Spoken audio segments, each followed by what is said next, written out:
So you wrote this composition for the Synket and Symphony Orchestra. And Symphony Orchestra, yeah. So we have synth and Symphony Orchestra. Right. Yeah, this was probably one of the very. When was this published? Well, it was first performed in 1966. And this is just a handmade score, you know. That's pretty early for combining. And also the Synket part is just for is really just done for the conductor. I mean, I cut out all the technical stuff. I should have brought another score with me, which has, you know, which is really a Synket score.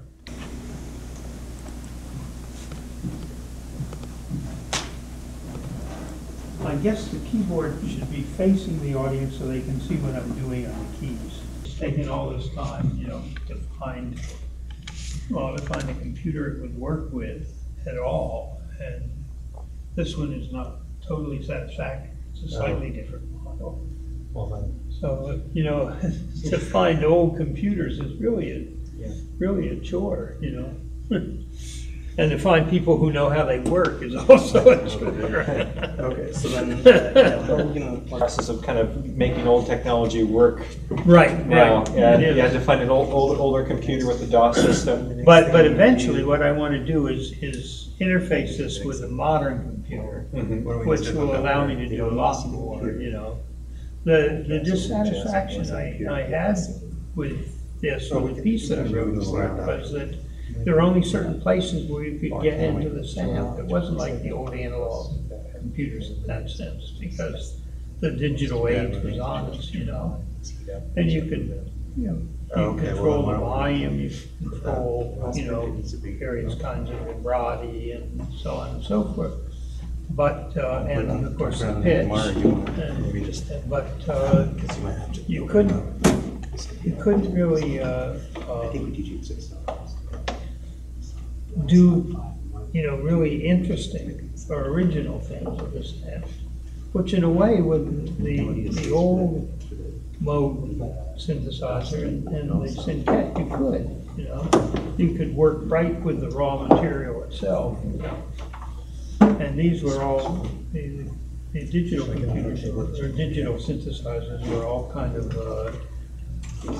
based on presets. That's right. So I was very frustrated with it, and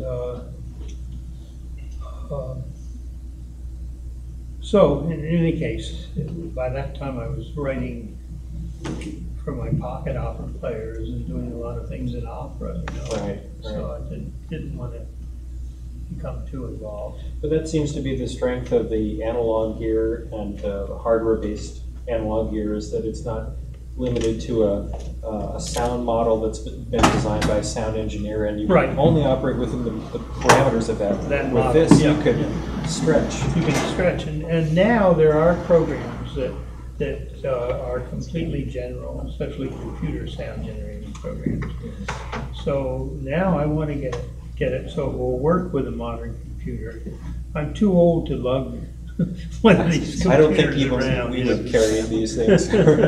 What was so Bob Moog wanted to take this version of the synth and integrate it with a modern computer to control it. Yeah, that was what the last thing he worked on before he died, and we worked on it. We started this project in 1966, believe it or not. And when I took the Synket out, he loved the Synket and liked the idea of what I was doing with it and so on, you know. And so I told him what I would want in a keyboard, and he went and began designing it, you know, for me. But you know, in those days, you design something and then there'd be another giant leap forward in miniaturization. So he kept rebuilding the keyboard, first the single key and then an off, and then the, you know, and eventually the first real keyboard arrived about 1987, and it was a prototype. You'll see on the videotape, you know. Then this was the first keyboard that was built that was entirely right, you know, entirely functioning the way I wanted it to. With all the different levels of sensitivity that you were talking about. Right. Well, the other keyboard had all those different levels of sensitivity on the keys, but for instance, it didn't have the touch-sensitive plate, and I used it in performance with pedals that were dual action. You know, that you push one down and it would control the volume, say this way, and it would put a low pass filter in this way, you know, or it would control the speed of a sequence and the pitch of the sequence going down or going, you know, sideways. So, and we planned eventually for 3 keyboards like this, you know, that would all function, you know, and with each with their bank of pedals, and then you had switching pedals as well, you know, none of which I have with me, you know, today, but I have the pedals at home, and I have, I think, 4 of them at home, 2 for each keyboard. And they can, the nice thing about the keyboard is that any one of the sensitivities coming off the keys, and there are 5 for each key, independently of all the others, can be applied to any aspect of the music you want to apply it to. You know, you don't have to, it's not limited to the kind of things that you could apply it to with the old, you know, the early digital synthesizers, you know.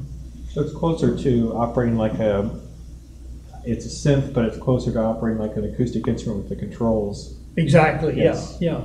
I mean, but as I was saying, the thing that I've always found lacking in electronic music is human nuance. That feeling that somebody would be in control all the time. Wasn't that the kind of the vision of who's the inventor, you know, Thurman? Yeah, but of course, the difference is that he made an electronic instrument which had only one set of parameters, you know. Right. Whereas I would say that the modern sound synthesizer begins with voltage control, you know, where you can have any number of parameters or any number of operations involved. It seems like the Moog and the modern synth really replaced Thurman's vision, because he sort of saw an orchestra of players playing the different theremins, even down to a very low register, but it was all had one control system. Yeah, and it all produced basically one kind of sound, you know. Right. Oh my gosh!